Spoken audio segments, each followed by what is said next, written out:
America's premier polar explorer, Will Steger, has just returned from an extraordinary crossing of the Arctic Ocean. It was the first time that an expedition team completed the 1,200-mile trip in one season. Steger, who led the first unsupported trip by dog team to the North Pole, was joined on this trip by veteran Outward Bound guide Julie Hansen and 3 other team members. They crossed the frozen ocean by sled drawn by 22 huskies, including Rex, who has gone to both poles with Will Steger. I am pleased to have Rex and Will and Julie here this evening for a look into an extraordinary odyssey, one more in the interesting life of Will Steger. Welcome. Great to see you again. Good to be here. You just were reminding we've been doing this since 1987. Julie, welcome. Thank you. Great to have you. Tell me about this particular, first of all, let's talk about Rex first. Rex has been with you to the North Pole, he's been with you to the South Pole. What more can you tell us about this extraordinary animal? Rex is a Canadian Eskimo dog, very thick fur, as you can see. He's very hot in the studio here, but a very strong body, and he's traveled with me almost 12,000 miles. He's a real good dog. Is that a face to love? Yeah, he loves New York City. Yeah. And loves New York City because of the smells? Smells and different things happening, lots of things.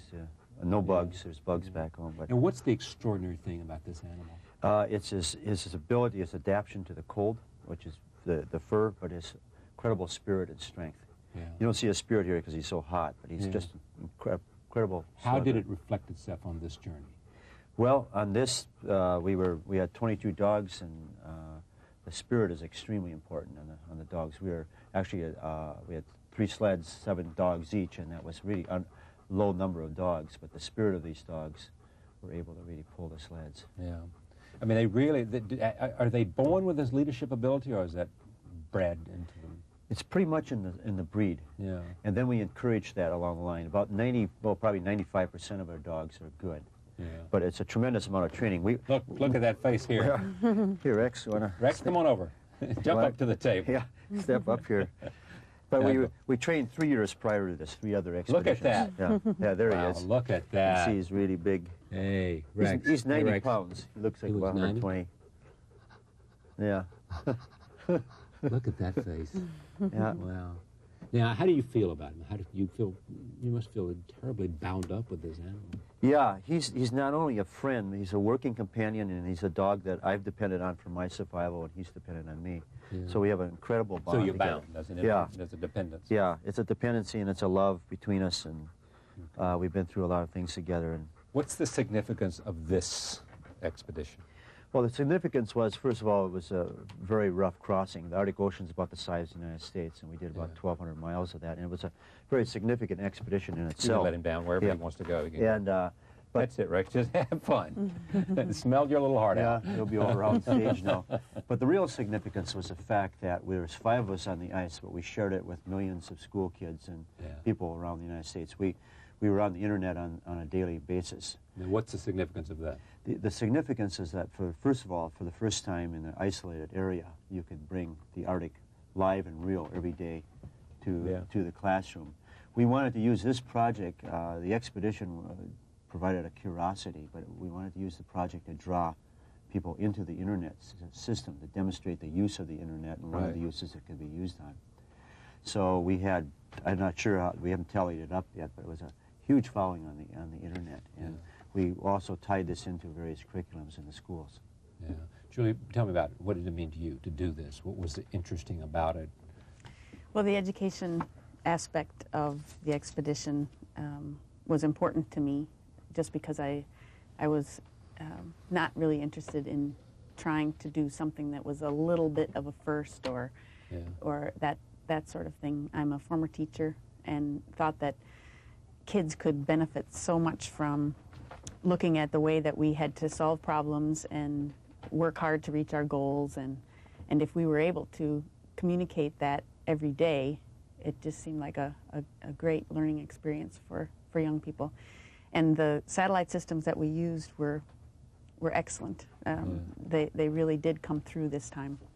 Hard not to put your eyes on them and watch them find out where Rex is going to go. Hi, Rex. Let me take a look at some, just so that the audience at home will have an opportunity to see what you saw. This is, set this up for me. This is from the project, and you'll see what here. Okay.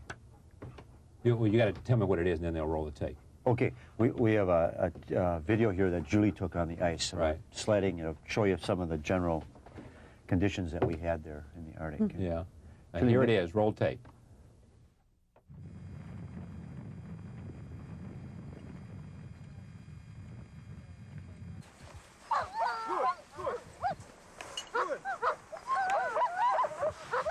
Are always grating against each other and pushing up blocks like you see right there.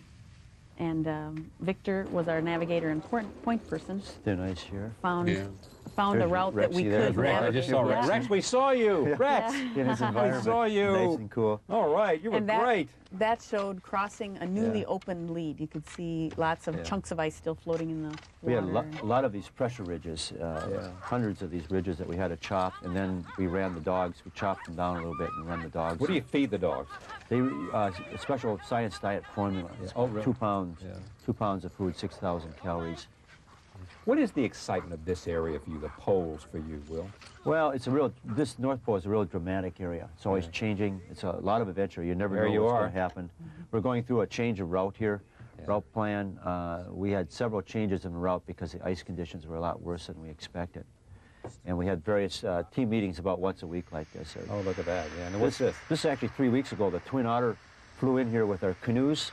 We were at a point where the water was starting to open up, so we had to bring in our canoe sleds and then our dogs who had traveled with us. This is the Mad River canoe here being pulled out. This has a runner at the bottom. And here's Rexy here. Rex again, look. Yeah. Rex, look. This There now you are. See? I don't know, around the 24th of Look at June, that, I Rex. guess. And these dogs now are going out. They've been with us since February. Yeah. And we're going to load them on the plane. And what they're going to go on the plane and Go out to our base camp and wait for our oh, there return. they go. There they are. You're off, Rex. They're off, yeah. This is a pretty sad moment for us. It was goodbye. Here, there's Rex sleeping already. Sleeping in the, he's in his environment here. Now, what do you learn on these trips? Well, a lot. In this case, intuitively, you really have to have a real pretty quiet mind and be tuned into the surroundings. It's quite a dangerous area if you're not aware. And I've added to my knowledge of the Arctic Ocean. But in this case, the ability to share this, to put what you're learning alive on the And internet. what do you hope these kids get from this because of the internet connection? You want them to come away with a sense of what?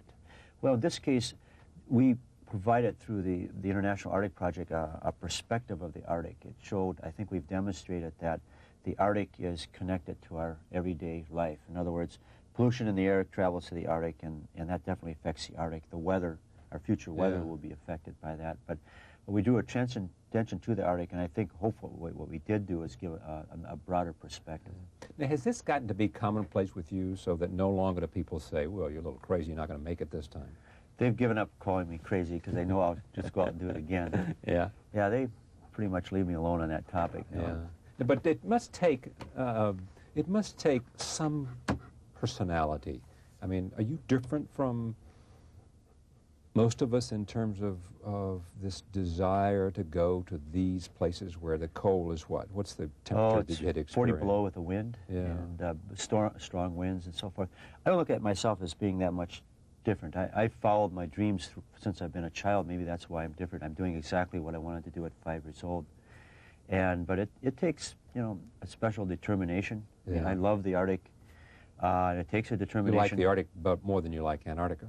Yes, I do. Antarctica, to me, the center of Antarctica was extremely harsh, 50, 60 below, wasn't friendly. The Arctic to me is very friendly. It seems like my backyard. I think this came from you in a New York Times piece. It said, out there the rhythm becomes very zen-like. It's harsh, very demanding. But for the expeditions, it's like a retreat, like a religion. They're the only times I truly relax. Yeah, well, I do relax sometimes at home, but out there, day after day, you do get in a very relaxed. I mean, I got into my Rolodex for the first time yesterday and realized now I'm dependent on that again. You don't deal in this world of frustrations and traffic and costs and so forth. You're totally out of that realm. It's a very, very peaceful.